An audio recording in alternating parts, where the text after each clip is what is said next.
Kaidah usuliyah harus ada dalilnya.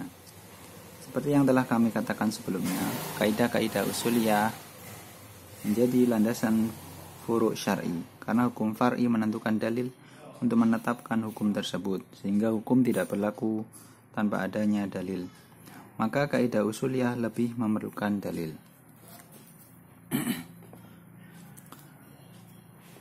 Untuk itu, tidak boleh menetapkan kaidah usuliyah tanpa dalil. Bahkan tidak sepatutnya ada kaidah usuliyah yang berdasarkan dalil dhaif, seperti hadis hasan dan semacamnya. Alasannya adalah karena kaidah usuliyah tersebut terdapat asas bagi kumpulan banyak hukum. Maka dari itu, kaidah usuliyah harus kuat dan kokoh, agar hukum-hukum yang dibangun di atasnya stabil.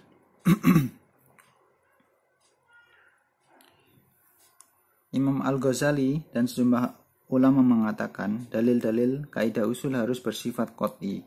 Namun yang benar tidak harus seperti itu.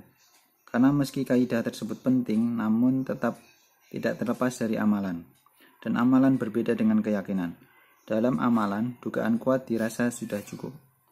Al-Ghazali secara jelas mengatakan bahwa dalil-dalil yang menetapkan salah satu asas di antara asas-asas hukum, maksudnya dalil-dalil global, tidak boleh berupa hadis ahad.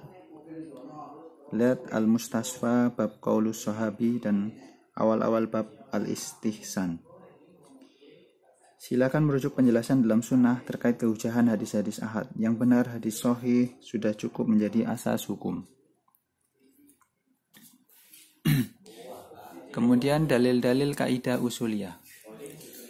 Dengan menelaah penjelasan ulama usul, kita bisa menyimpulkan bahwa untuk menetapkan kaidah-kaidah usuliyah, mereka menggunakan beberapa dalil yang beragam, yang secara keseluruhan merujuk pada 4 jenis dalil. Yang pertama, nas, kitab Allah. Kaidah usuliyah, tidak ada taklif selain yang mampu dikerjakan. Dalilnya adalah firman Allah, Allah tidak membebani seseorang, melainkan sesuai dengan kesanggupannya. Al-Baqarah ayat 286. Kemudian yang kedua, nas-nas nabawi. Kaidah usuliyah, perintah mengharuskan wajib. Dalilnya adalah sabda Nabi SAW, andaikan tidak memberatkan umatku, tentu aku perintahkan mereka bersiwak setiap kali hendak sholat. Yang ketiga, bahasa Arab dan ilmu-ilmu bahasa.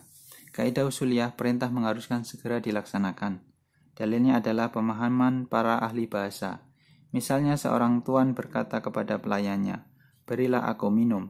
Lalu pelayan lamban memberinya air minum, tentu si pelayan dicela.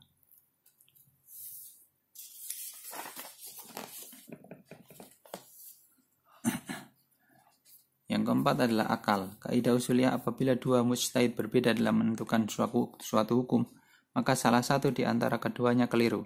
Dalilnya adalah akal. Karena menurut akal akan mustahil ada dua hal yang berseberangan tapi sama-sama benar.